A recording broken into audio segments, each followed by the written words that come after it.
It's the Mustang Insider Show presented by Cal Portland, the largest building materials company of cement and construction material products on the West Coast. Now, here's Chris Sylvester, the voice of the Mustangs.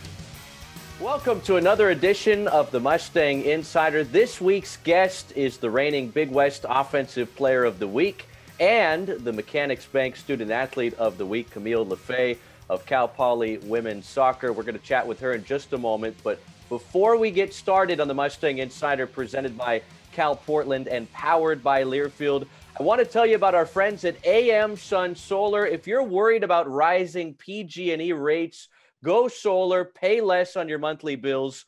For seamless installs to custom financing solutions, the experts at AM Sun Solar do it all. Visit amsunsolar.com. AM Sun Solar, your local solar experts.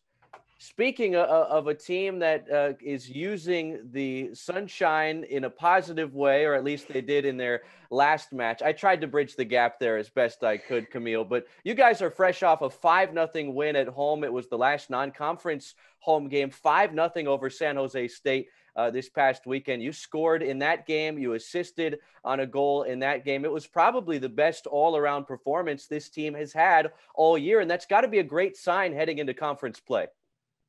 No, it totally was an awesome game to play. And I mean, it was just a little bonus that it was senior day.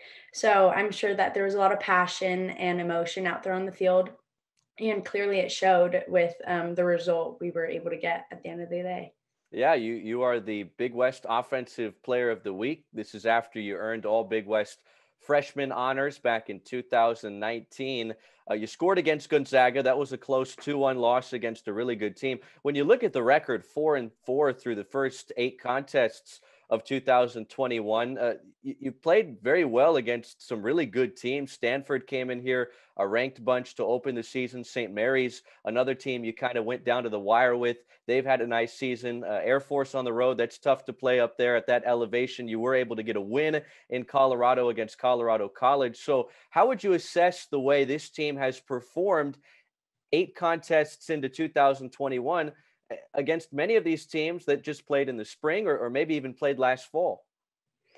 I mean, I think it's clear that it doesn't really matter who we play. We always play to our level. And clearly we've been surprising a couple teams. Not many think that we expect to have such a close game with such big teams. And I think that just goes to show that, I mean, we didn't have a season last year and we're just super hungry to have one of the best seasons ever. I mean, we're all looking for that Big West title at the end of this season, and we're off to a great start. I think that we've already built so much chemistry with the team, and we're looking for a lot more wins coming up. The world was a much, much different place when you guys ended your 2019 season compared to what you had to deal with in those almost 22 months without a game against somebody else. How difficult was that stretch when you heard that there wasn't going to be any type of season in the 2020-2021 campaign?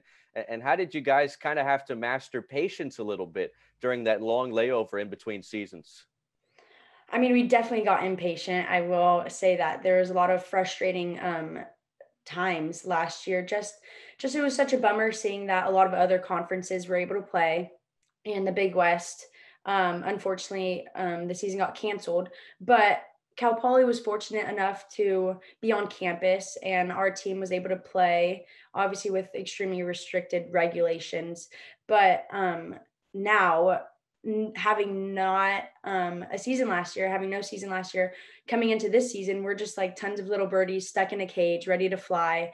And we're excited to get on the road and start like the season that should have happened last year with basically the same team. We have a big roster because very few seniors left. So we basically have a very similar roster that we did freshman year. So, I mean, we've just been building chemistry ever since I was a freshman. Camille Lafaix of the Cal Poly women's soccer team, my guest here on the Mustang Insider, presented by Cal Portland. There's just one more non-conference game on the slate before you open up the Big West season. We're going to dive into that as you guys hit the road to Seattle this weekend. But I want to talk a little bit about you and your background before you got to Cal Poly. You're from Los Gatos up north. You're a graduate of Archbishop Mitty High School. Where did your love for soccer begin? How old were you when you started playing? And at what point in high school did you really think, hey, I can play at the Division I level? I've been playing soccer ever since I was little. It was always something my family watched. I mean, I come from France, so soccer is huge in Europe. And growing up with an older brother, he would always force me to go outside with him. And just growing up extremely competitive, I was always hungry to become the best, who whatever team I was on. And I am fortunate enough to live in an area, San Jose, that had extremely high competitive teams, great coaches.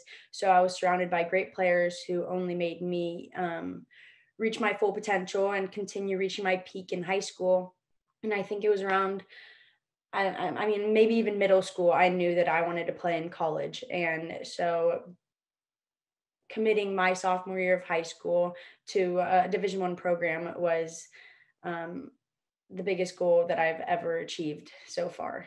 So you were a Cal Poly commit very early on. As a sophomore, you pledged that commitment here.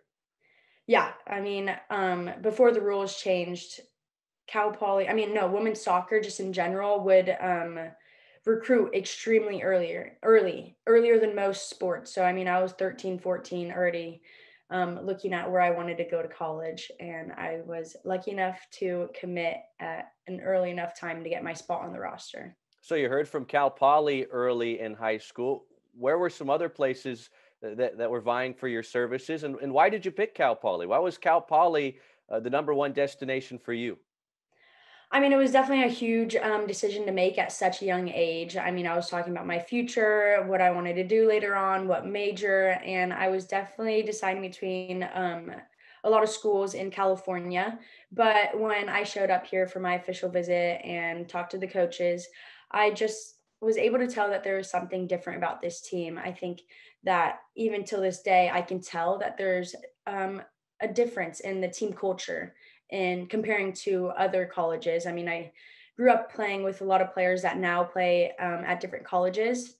And I'm 100% sure that Cal Poly has the best chemistry on and off the field. I mean, we're all best friends. And I mean, like team bonding is at its peak. It's not like a chore to go and hang out with my friends. I mean, before practice, it's basically just a little catch up with the rest of my 40 best friends that Cal Poly has given me. Camille Lafaix, the reigning Big West Offensive Player of the Week, Mechanics Bank Student Athlete of the Week from Cal Poly Women's Soccer, our guest, fresh off a 5-0 victory, a dominant win, really, against San Jose State this past weekend at home. It was senior day, so you're only a sophomore eligibility-wise. Those seniors, I'd imagine, kind of paved the way for some of you underclassmen and the success that you guys have had here early on in the season. No, yeah, for sure. I mean, like I mentioned before, I'm basically playing with the same girls that I started playing with my freshman year. So before the game, there's definitely a lot of tears just because it was kind of a glimpse of what the team's going to look like without them. And of course, it's super exciting that I'm still like able to have a couple more years of eligibility, but it's super upsetting to see that I mean the team that I started here at Cal Poly is leaving soon, and of course I have the rest of the season with them, but it was just a little glimpse of it, and it was definitely an emotional day that day. Did you like it that it came so early in the season, the senior day, to get kind of those emotions out of the way and focus on business when you do get into the Big West? Definitely was a smarter move to do it earlier in the season in non-conference because it kind of made us all realize how grateful we are to have those 15 seniors and super seniors, and that we have the rest of the season with them and that we need to take it in. We don't have much time left, and I'm glad that I did get some emotion out, but I'm sure that that next home game, the last one we have, even if it's conference or not, is going to be a touching game for the entire team and the community here. Hey, you guys have won 4 of your last 6 since that 0-2 start. And we mentioned how tough of a non-conference schedule it's been. It opened against a top 25 team in Stanford. St. Mary's has gone on to have a good non-conference run as well. And that was a tight contest the first weekend of the season. It really felt like that St. Mary's game was kind of a turning point. You weren't out there as much as I'm sure you would have liked to be. What happened after that game that kind of sent you guys back in the right direction? After the St. Mary's game, it definitely was, not gonna lie, a slap in the face because we went out there. It was a Sunday game, hot. Cal Poly usually doesn't do the best in those days, but we left the field and it was quiet. It was just like the vibes were off. So I remember texting the team and I said, um, no matter how much you played or if you played, remember this feeling of losing because we were up 1-0 and it just kind of slipped through our fingers. So remember this feeling and let's go to practice. Let's work our butts off to never have to feel this feeling ever again. And I think everyone was on the same page when I sent that text, and I got some positive comments, positive feedback from that. And we almost became closer through that loss. We realized how much we did want it, how much we do um, want to take it home and take that Big West title at the end of the season. And obviously, it sounds like you've taken a real leadership role with this group, that it's important to get these victories now before the Big West so you learn how to close out games when you do get into conference play. Now you're hitting the road, as we mentioned, one final non-conference game. It's this Sunday, a matinee affair in the Pacific Northwest. You guys are taking off for Seattle tomorrow, so you're going to have a couple of nights up there before the big match on Sunday. How important is that when it's the final tune-up before conference play? It's important, I'd imagine, to go into conference play with a little winning streak. No, of course, you're totally on the right track. That's exactly what we've been talking about.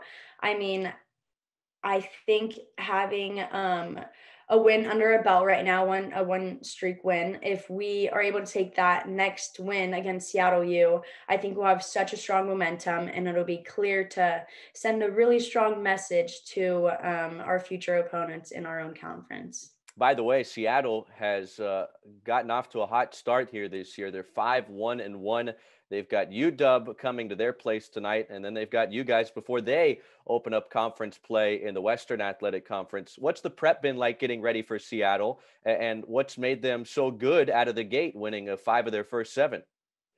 No, I mean, it's definitely intimidating playing a school that has such a high record. I mean, so early in the season.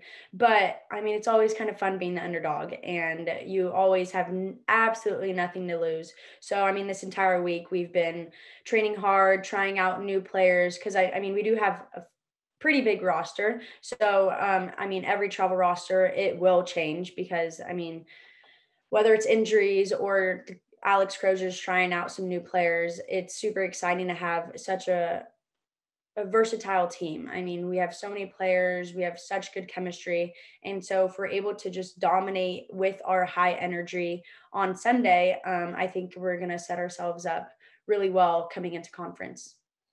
Conference play, it starts 1 week from today. Cal State Fullerton comes to town. Get things started at Spanos at 7 on the 23rd. And then you actually have 2 straight against the Big West to open up the conference slate. UC Riverside Sunday, that's a noon kick. Uh, what was that experience like for you in your freshman campaign 2019 against the Big West? And how can you maybe use that experience against some of these teams to your advantage in 2021?